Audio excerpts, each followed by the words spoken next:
Hello everyone. We have a quick disclaimer that the views and opinions presented are those of the speaker and do not necessarily represent the views of the Department of Defense.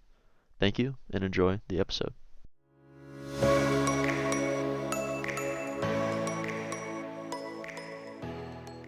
Hello everyone. Welcome back. I'm your host Owen Smith with What's the Word? Today I'm joined by Natalia Barraza of the United States Army.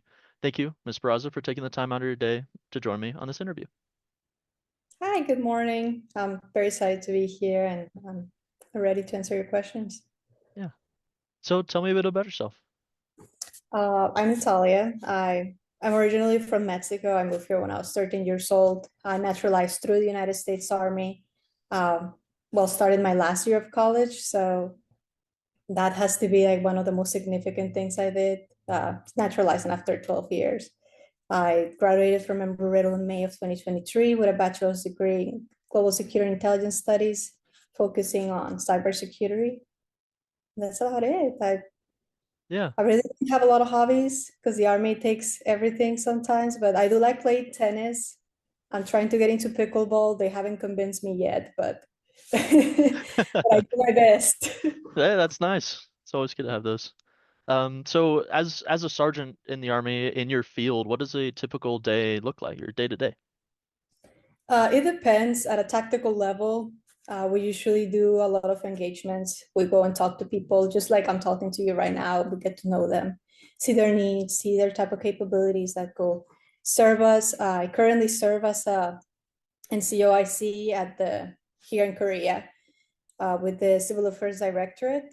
My favorite part of the job is that there's recurring opportunities to learn operation at a strategic level. I've been doing tactical level since I started the army. Strategic is something that you get to do later on in your career. So I get to have this opportunity to learn from people that have been in the army for 30 years or more. Every day I get to research in support of those operations. So I get to do a lot of writing and a lot of reading. I think I haven't read this much since I got out of college. So it's it was really great to get back on that rhythm because I really like researching. Yeah, that's awesome. That's good to hear.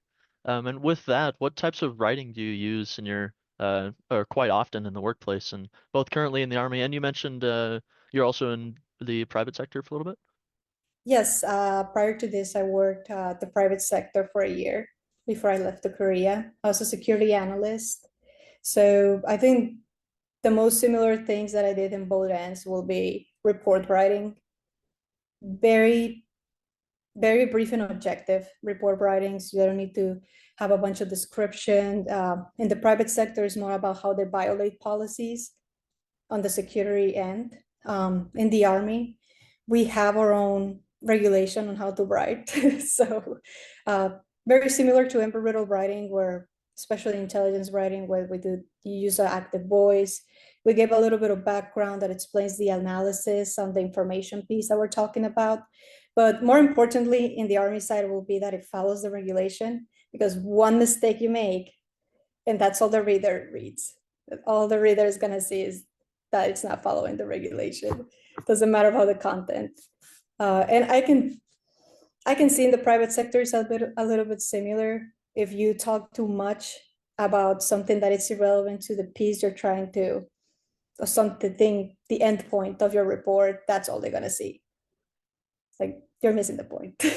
But very objective type of writing. Yeah, short, sweet, to the point. Make sure you follow the rules.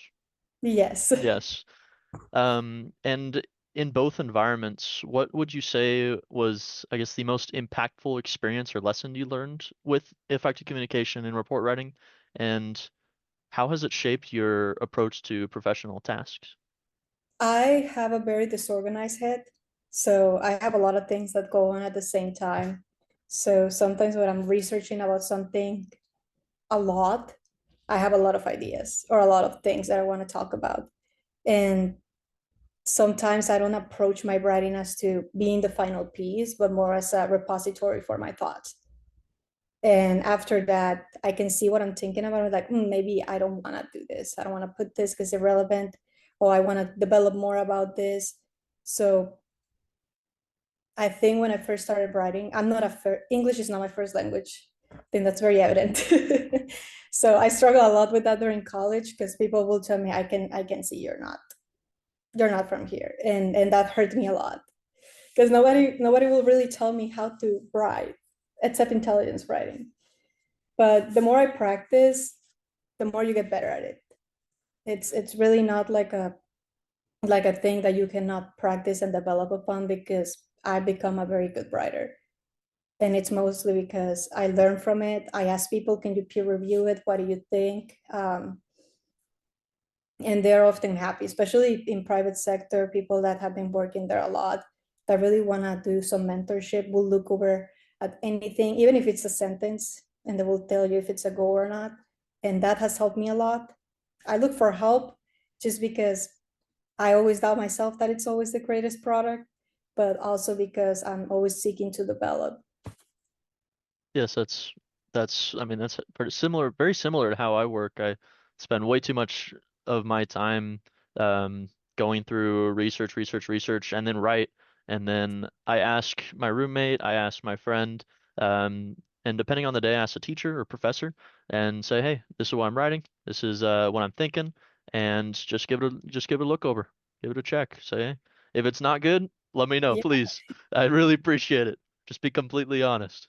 Um, but yeah, and taking a step back, what with writing, what similarities and differences have you noticed between the writing here at Embry-Riddle and in the workplace, both um, private and within the military? I think I don't remember much about my writing at Embry-Riddle, only that I can tell you probably a couple professors can say it was bad. But I can tell you a lot of the things is bottom line up front. And I think intelligence writer was all about that. Your bottom line on front. We want to know why is this relevant? We want to know what will be the impact of this. And in private sector, there's a problem, but there's some people that still need to get there and they've been there for a while. Um, but that is, I think, the biggest similarity I find. People want to know why am I reading this? How was a policy violated? How did we get here? And what could be the possible consequences of this happening? With the army, it's about the same, depending on what you're writing, right? If you're writing a memorandum, it's a different structure. It will have like different sentences on why is this relevant and how are we trying to amend it, or what is the situation you're trying to communicate to the other end. Uh, Report writing, I mostly work on area studies, so they're a little bit lengthy and a little bit more descriptive, which you could compare it to a thesis essay. So it is really difficult, but to me, because I have to go back and reread it and make sure that it follows the Army regulation format. Very similar to college level writing. We want to know what is happening in this region, what are the impacts, very bottom line up front, and what are the background story of why has this developed. I don't know if that answered your question, but I can really remember like a good writing that I've done while I was at Embry-Riddle. I think most of them follow corporate policy writing or how policies can be violated. Other than that, the Army writing is a little bit more different because it's situational. Depends on what you're writing about. Yes, you answered really well. I have noticed that there is quite a difference from the writing that I read to try to model based off of to the writing that I'm doing in class. So I completely understand. And speaking of your time at Riddle, what do you wish you would have known before leaving at Riddle and transitioning into the workplace? I think both private sector and military. I'm working with great leadership right now. They they're the best. I don't know. I'm very excited every day that go to work, and I honestly don't want to leave.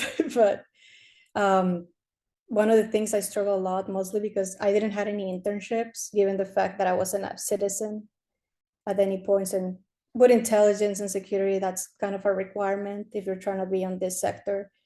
is how to properly navigate counterproductive leadership, which is very immature, controlling, petty type of leadership that makes the workplace a little bit counterproductive.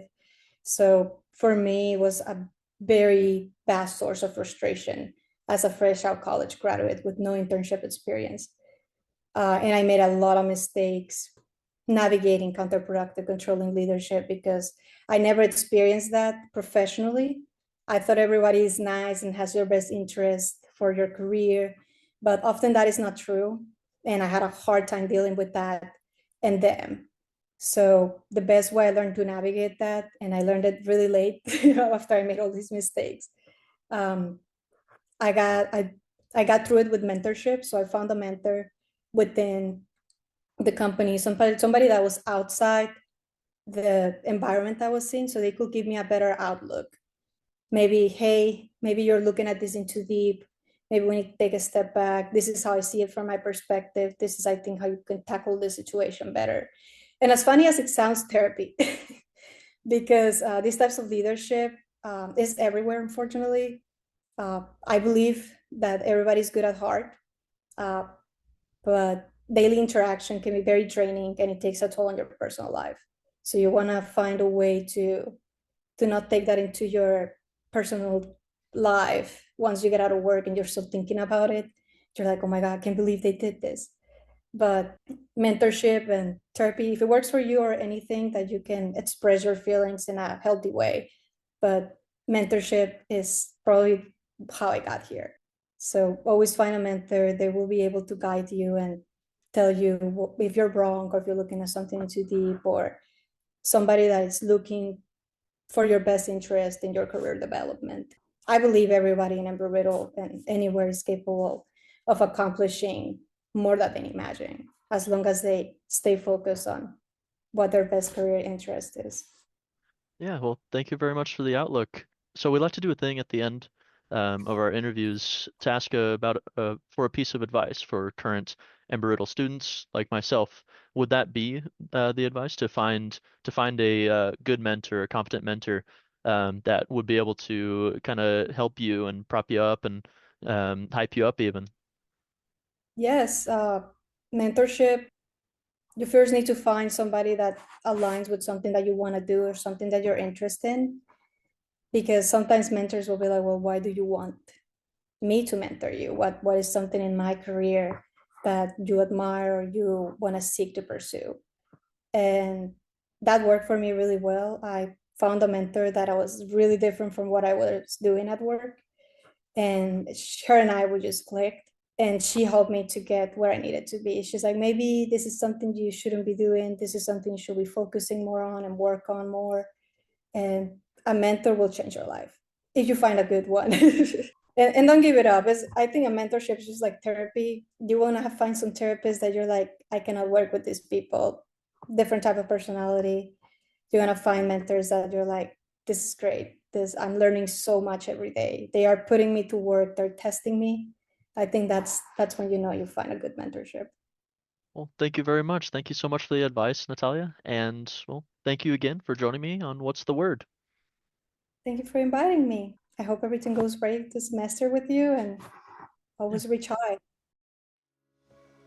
This podcast is supported by the Department of Humanities and Communication at Embry-Riddle Aeronautical University in Prescott, Arizona. Our hosts are Abigail Bradbury and Owen Smith. Matthew Haslam is the department chair, and I'm Amelia Chesley, assistant professor of professional writing. Many thanks to the Prescott Campus Writing and Design Lab for hosting our transcripts.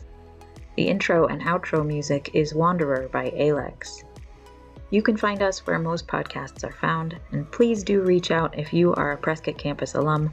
We'd love to feature you in a future episode.